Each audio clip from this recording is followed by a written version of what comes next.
You know, if you're a Derby fan, now's a good time to go to the Peaks, because big celebrations are underway in Leicester tonight after the club's promotion to the Premier League. Let's join Keith live.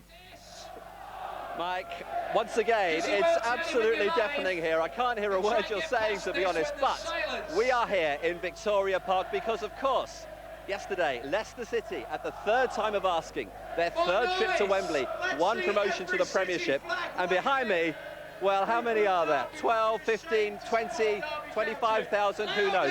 If we just walk across here to my old friend Guy Morris from the local radio station, get him to make a noise, Guy, for me. Listen to this. Horns! I tell you what, after our live broadcast from Derby on Friday, when I was supporting Derby, I got a bit of a hostile reputation. They've forgiven me today because of the scarf and the hat. Now, Sally Boatman has been on the bus with the Leicester City players that is currently making its way from Filbert Street to here.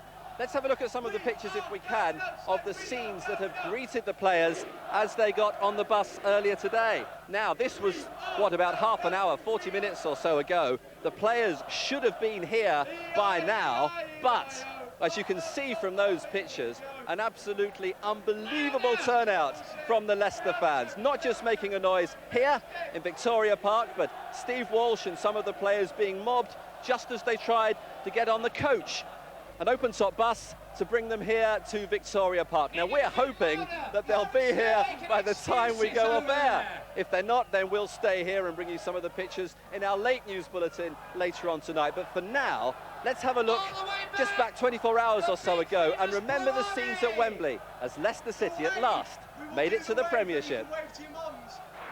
Derby were favourites and the classier team, but the killer instinct often deserts them, although this one could be blamed on nerves.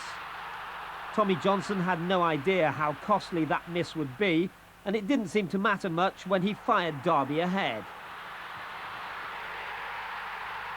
It had the look of third time unlucky for Leicester. That is until Derby, who made life difficult for themselves all season with dodgy defending, pressed the self-destruct button again. Paul Williams just totally missing with his header. Steve Walsh celebrated.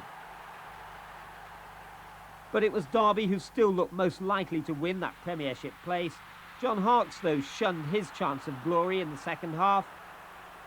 And it was Walsh, the former bad boy defender turned striker, who'd missed most of the season with injury, who became the hero.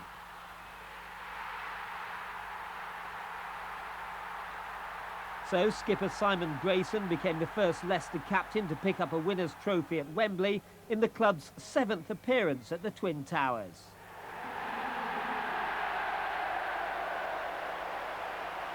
Derby left to dream of what might have been.